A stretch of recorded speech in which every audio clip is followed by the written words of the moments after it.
Hi everyone, it's Jerry. I have an instructive game to share with you from the 1996 Las Palmas Tournament. On the white end, Vasyl Ivanchuk playing against Vladimir Kramnik. Alright, the opening we have is a King's Indian defense. And with the move, f3, Sämisch variation. A model game, I would say, for this variation. Very high quality game by Ivanchuk. Fantastic knight play in this one. So let's see the setup for each side. An invasive d5 pawn, frequent post for that d pawn against the King's Indian defense. It will stay here for the whole game. Black will have to work around it now. It's challenged right away.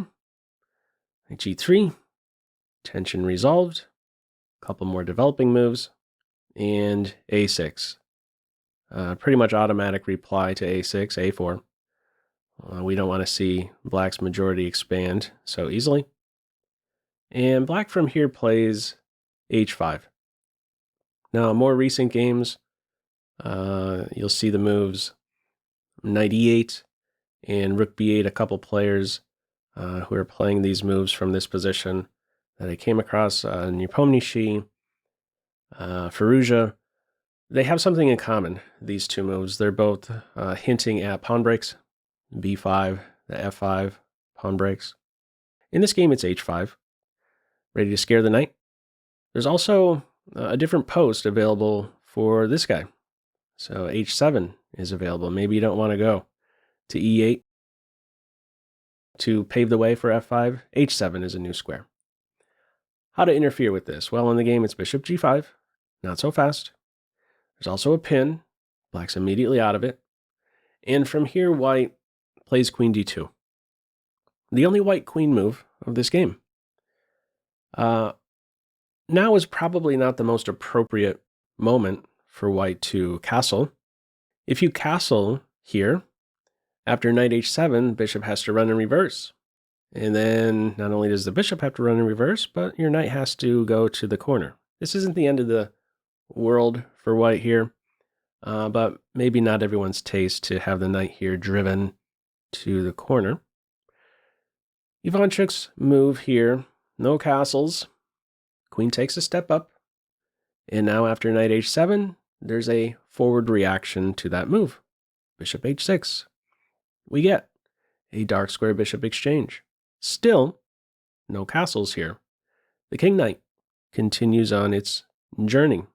Its dream post is c4. 2 steps away. Once on c4, you put pressure on d6, and that will require piece defense. That's an uncomfortable situation for black. From here, f5. Now, I want to spend some time here on this important middle game position. You could very easily see the evaluation shift one way or the other with one misstep of a pawn. The reply to f5 in this game, e takes f5.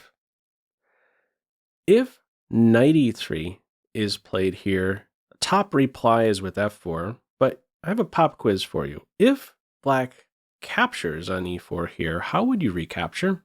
You going with the knight or the pawn? Feel free to pause the video. All right, the better way to recapture would be with the knight. It's calling this +2, decisive advantage for white. Immediate pressure on d6, further pressure right around the corner. If you take with the pawn, we're looking at a -1 position. Black is doing very well. The issue with this pawn capture is not about this rook cutting off the king from castling kingside. Okay, it's uncomfortable that you can't easily castle here. The bigger point is that e5 would become a hole. By converting your f pawn to the e file like this, you no longer have the option to play f4 and take the e5 square under your control. This is a monster post now for a knight. If you took it out one step further and had some train of thought, well, I could just get rid of that knight. Hang on, this queen is also going to be a beast. How are you getting rid of this piece anytime soon? White, in short, would experience dark square problems if, in this position, you end up taking with the f pawn. In this game, we first have the capture on f5. One other detail. If knight e3 and f4 is played, black has this idea to function on the e5 square. Queen f6, first of all, to defend d6. Now that there's a pawn established on f4, white can't get in f4 here either to take away that square. Black's plan from here can be to coordinate both knights on that e5 square. There is a big difference in this game with first the capture on f5, and only now the move in the game, knight e3. Kramnik from here puts the king in the corner, probably the safest square for the king. If you try f4 in this position, in other words, in a position where we have first exchanged on f5, where we have first exchanged an e4 pawn for the g6 pawn, it is much, much different. Here's why. Here's how it's different. There's not a pawn on e4. It's opened up for a knight to converge on that sensitive d6 square. And who knows, maybe even a bishop would function well there. We're working with an open e-file without a pawn on e4. White may find it really easy to coordinate on the sensitive e6 square. Big difference in this game, meeting the f5 move with first the capture on f5, and only now, knight e3. King goes to the corner in this game. I should note quickly, if black has some idea to go hunting for a pawn, that would be crazy town. We would have an opposite sides castles game. You don't want to take and open a file directly towards your king in these opposite sides castles game. You are almost certainly asking for trouble. So, what do we have in this game? No f4, king goes to the corner, knight c4, defense over d6, same sides castles game. White has the safer king, cozier shelter. Black continues here with rook b8. If white has this safer king position, why isn't black going for a queen exchange? That may be a question. Why not queen d4 here? Well, if you play queen d4, this ending is not so fun here for black. This pawn is likely going to fall. This one is ready to fall. This one can fall as well. The structure is, in short, not at all healthy for Team Black. We got these isolated pawns here. So, no queen exchange in this game. It's rook b8. Ivanchuk ignores the b5 idea, simply activates the rook here. Rook f to e1. You could consider a5. A5 would disrupt the majority, would split up these pawns. Why is he maybe not playing a5?